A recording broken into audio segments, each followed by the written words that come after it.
YouTube, CivilianSnowman here, and got a new video for you today. It's going to be basically what I got for Christmas. Not just exclusive to DVDs and Blu Rays, but also graphic novels and books, other things like that. So it could be quite a long one, so please bear with me. Now I'm going to start with the graphic novels that I got. The first of which is actually a run, and it's an entire run, and it's The Blackest Night by Geoff Johns. Now he's the guy who kind of injected the Green Lantern with enough new life for it to get greenlit as a film. I absolutely love his work on the Green Lantern, and I've been looking forward to reading The Blackest Night, which is meant to be like the biggest thing that DC has done in a while, and apparently it's really good. So we've got The Blackest Night, Tale of the Corps. That's apparently the first in the reading order. Then we've got The Blackest Night. After The Blackest Night is The Blackest Night Green Lantern. And then after that it's, I'm trying to juggle all these here, The Blackest Night Rise of the Black Lanterns. And then The Blackest Night Black Lantern Corps Volume 1 and Volume 2. Now I haven't read any of these yet. I'm still working through the Green Lantern, running up to it, which I actually got a Green Lantern book that leads up to The Blackest Night, and that is Agent Orange by Geoff Johns. This is the hardcover. I'm nearly up to this, and after I've read this I'll be moving on to The Blackest Night, and I'll probably do a review of The Blackest Night, seeing as though it's such a big deal. But I love Geoff Johns' writing on the Green Lantern, and recommend anybody who's considering getting into like a superhero comic book, the Green Lantern is one of the best. So that's Green Lantern Agent Orange. My gran also got me Alan Moore's From Hell. This is his take on Jack the Ripper, because when he was writing it he kind of became obsessed with Jack the Ripper, and this is like what he thinks happened and who he thinks did it. Now it's kind of his subjective look at it, but interesting nonetheless. I never bothered with the film that had Johnny Depp in it, directed by the Hughes brothers, but the book I've always wanted to read, so she got me that.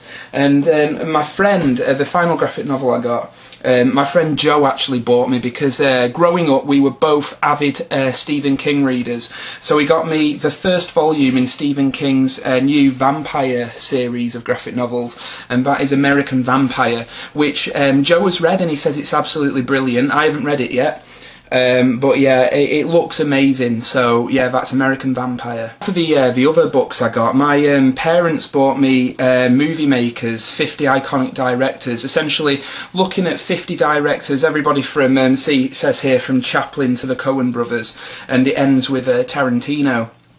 Really fascinating. The book's slightly out of date. I think when they're talking about Tarantino it's only up to Kill Bill, but it's still fascinating nonetheless. So I like put this next to the toilet and thought, you know, if I put it there it'll be read in about a day. So yeah, fascinating read. I really enjoyed reading that. They also got me the film companion to Watchmen, which is a really interesting book. I mean, I'm an avid Watchmen fan, and I really do like the film. I don't know if this really shows up here, but it's full of like photographs from the movie and artwork and just different things. Really quite fascinating.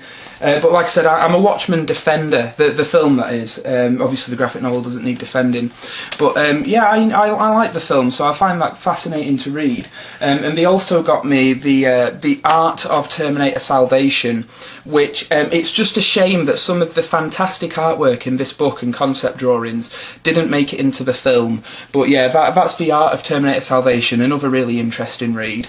And the final books I got were actually bought for me by my best mate Danny. Now I don't know if you guys know this about me, I don't know if I've ever mentioned it in videos in the past, but I'm actually kind of like fascinated by the occult and demonology, things like that, possession. I'm really into all of that. I find it infinitely fascinating. And he got me, first of all, Demonology by King James I. Now it's a bit of a taxing read because it's written in Old English, but it's still fascinating nonetheless. So I mean, anybody who has a slight interest in demonology should read this. It's really, really good. And also The Great Controversy, which is basically a retelling from the early 1900s about Satan betraying God and being cast out of heaven and all that stuff, because I think it's just such a fascinating story. It really is, whether you believe or not. You know, it's a really interesting story, and this is quite an interesting retelling of it. And I quite like the kind of new, well, I say new, it was written in the early 1900s, but that kind of the more modern slant on it. So yeah, and that was written by Ellen Gold White. So another fascinating book. So on to the DVDs that I got for Christmas, and the first of which are from my gran as well. Now, these were all like really dead cheap, like 3, 4, 5 quid each. The first of which is Terry Gilliam's Tideland. And now I'm a massive fan of Terry Gilliam, and I think it's such a shame that he kind of has really piss poor luck when it comes to making films within the studio system. Tideland I actually watched last night, and I loved it. It was an incredible film. Going into it, it immediately hooked me, and then there was like kind of a slump in the second act, and I thought, oh no, I hope it's not just going to be, you know, bullshit posturing and kind of just trying to be artsy for the sake of it. But it really it just kept me hooked in, and I absolutely adored the film. I would recommend it to anybody. I thought Tideland is such like a fascinating look into a child's imagination when kind of her world around her is crumbling, and it features just a jaw-dropping performance by the little girl in it. I think it's Jodelle Ferland is the little girl, I think. She's absolutely fantastic in it. And Jeff Bridges is in it as well, and playing the dude, but to the nth degree, which I thought was very interesting. So yeah, that's Tideland. I also got The Squid and the Whale, the Noah, is it Baumbach film? The guy who works with Wes Anderson a lot. Now, I immediately didn't like his style as much as I like Wes Anderson's, although it's still interesting, like very kind of handheld, shaky, kind of up close and intimate. The film basically follows a disintegrating marriage, and the husband and wife have joint custody over the two boys, one of which is played by a very young Jesse Eisenberg from The Social Network and Zombieland. Now, I liked the film for the most part, but the characters are probably the least likeable characters I've seen in a film in a long, long time. They're basically a family of intellectuals, and they are very aware of it and feel like they're better than other characters because they've had books published, things of that nature. And I found that, I know it's obviously supposed to be a character trait, but I couldn't get on board with the characters. I didn't care about them. I still found it interesting to watch their story being told, but I didn't care about the characters because they were a bunch of idiots, basically. I say idiots, I mean they're intellectuals, but just the way they spoke to people, and I didn't find them likeable, so I wasn't on board with the characters. However, the film is an interesting film nonetheless, and I recommend it. Then there is the kind of oldish now, it came out a couple of years ago, starring Joseph Gordon-Levitt and Jeff Daniels as well, and that is The Lookout. Basically about Joseph Gordon-Levitt's character is a janitor at a bank with kind of memory problems after a car wreck, and Matthew Good comes in, who is a bank robber and wants to manipulate Joseph Gordon-Levitt to help take part in a bank robbery. Now, it's an interesting film. It's not, I expected it to be a film about a bank robbery, but it's actually more about the characters and Joseph Gordon-Levitt living with this condition, this brain condition that he has. The acting in it is consistent, although Matthew Good is fantastic in this film. He's really, really good in this film, and I thought he was one of the weaker aspects when he was in Watchmen, but in this he's brilliant. I thought, yeah, I would literally watch anything else Matthew Good did after watching this, so I would recommend picking this up for Matthew Good's performance, because I thought he was really good in it. The next film I got is Breaking the Waves, the Lars von Trier movie. Now, I can't really say too much about this because I haven't seen it yet. Although I am a big fan of Lars von Trier's films, I just think him as a person, he's not really, you know, on my wavelength kind of thing. You know, we're not on the same page with opinions and shit like that, but his films are good. I do enjoy his movies. I think he's a very talented director. Loved Dogville, and I have an appreciation for Antichrist, so there you go. So that's Breaking the Waves. And finally, there's a trilogy of films which were kind of made for TV. and that is the Red Riding trilogy, basically a trilogy of police procedurals set in England, in Yorkshire, in the 70s and 80s, set against the backdrop of the Yorkshire Ripper case. Now, I actually really enjoyed these films. I enjoyed all of them for different reasons, but they are in very different styles. Now, the titles of the film are 1974, 1980 and 1983, and they have 3 different directors. The only director I recognise was, I think it's James Marsh, who did Man on Wire, the documentary about the bloke who tightroped between the Twin Towers. The Red Riding trilogy, it's a fantastic, fascinating watch and features brilliant acting. I mean, the 2 standout actors in this for me would be Paddy Considine and Mark Addy. Mark Addy is brilliant. He's only in 1983, but he's fantastic in it. Also, the soon-to-be Spider-Man, Andrew Garfield, is in this as a reporter, and you also have Sean Bean as well, putting on his natural Yorkshire accent, which it's always fascinating to hear. And anybody who liked Zodiac or Seven, serial killer films, like that police procedural aspect of them, I'd recommend the Red Riding trilogy. It is a fascinating trilogy and well worth picking up. As for the Blu Rays that I got, the first of which is the Battle Royale limited edition from Arrow Films. Now, I won't bother, showing you everything because it's probably had people do videos of it, unboxing it and stuff like that. Battle Royale, the film, is fantastic. I don't really need to say much about it. It's basically just about a high school class, a Japanese high school class, taken to an island by their teacher and forced to kill each other until only one remains, and the one survivor will be set free. It's a fantastic film. It's kind of been parodied and copied since it came out, but it is a cult classic and a true original. And anybody who, isn't really into world cinema or foreign films, this is a film you could watch and love, no doubt. It is subtitled, but subtitles, there's nothing wrong with them. Seriously, I would recommend this to fans of action, thrillers, even aspects of horror. Definitely worth checking out. So that's Battle Royale. I also got a comedy film that people rave over that I saw at the cinema and I'd never reviewed it, and that is The Hangover. Fantastic film about 4 guys basically going to Vegas, waking up the following morning, not remembering a thing and having to find their friend who's gone missing. The plot's kind of paper thin, but it's hilarious nonetheless. I enjoyed it a lot better watching it on Blu Ray on the TV rather than in the cinema. Found myself laughing a lot more as well, so that's The Hangover. And finally, the new film by Rian Johnson, The Brothers Bloom, about 2 con men played by Mark Ruffalo and Adrian Brody. A film that was very kind of multi-tonal, like it couldn't decide what it wanted to be in my opinion, but the last kind of 20 minutes I thought were fantastic. So the film overall, it's an interesting watch, definitely worth watching for the ending. I really loved the ending. The acting in it is good. The direction by Rian Johnson is very kind of chauvinistic, I think, because when he made Brick, his first film, the Joseph Gordon-Levitt movie, it was somewhat limited by budget and stuff like that, so he's kind of compensating for it in this film, and I would definitely recommend The Brothers Bloom. I was also given some vouchers and money for Christmas as well, but when people don't know what to get me, because everybody knows I like DVDs and Blu Rays, but never know what I've already got, so tend to just give me vouchers. Now, these films that I picked up, they were all relatively cheap, so it's going to look like a lot, but it didn't amount to much because I went to the HMV sale and bought a lot there. Now, I wasn't impressed with HMV, and I might actually do a video on that, but yeah, these are what I got. So the first of which is The Crucible, starring Daniel Day-Lewis.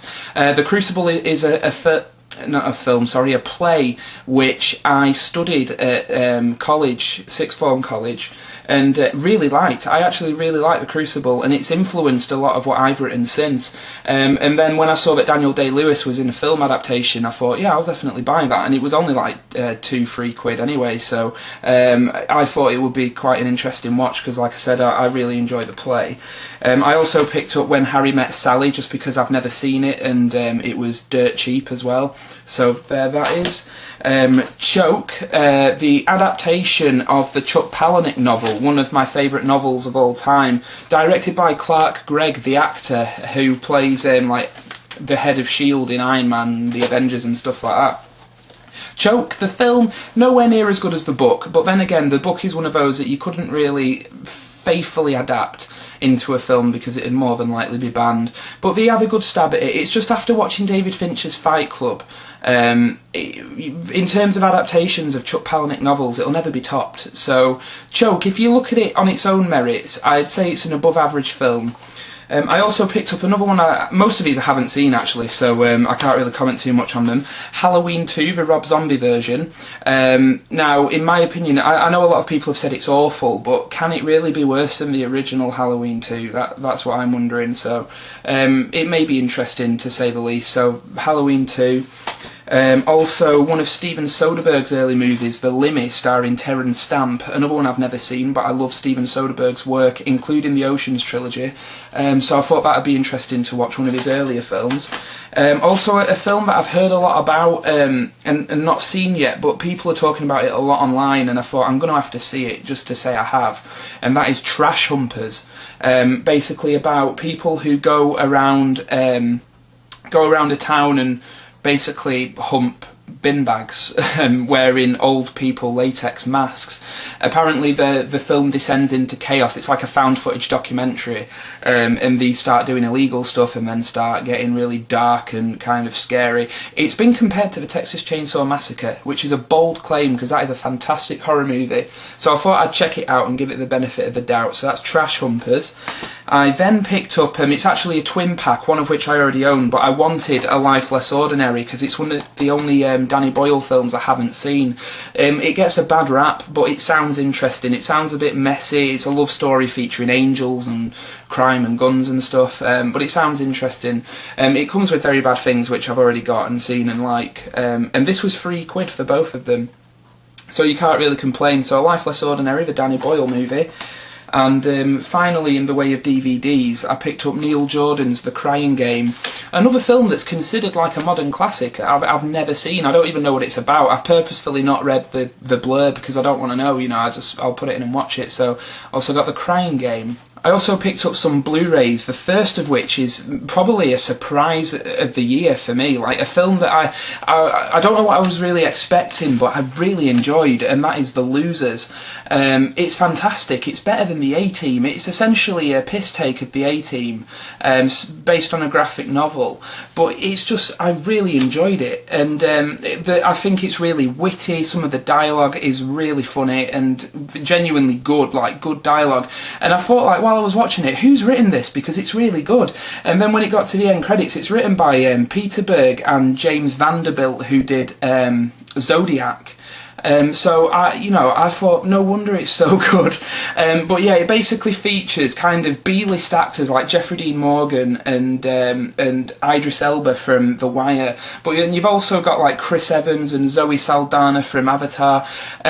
I just think the losers themselves, it's basically about a military unit who are double-crossed and the baddies think they're dead, but then the losers want revenge, blah, blah, blah. It's, again, a paper-thin plot. The characters all have great chemistry. The villain, played by Jason Patrick, is one of the most likeable, funny villains I've seen in a long time, and I always like a film where you kind of have to laugh at the villain.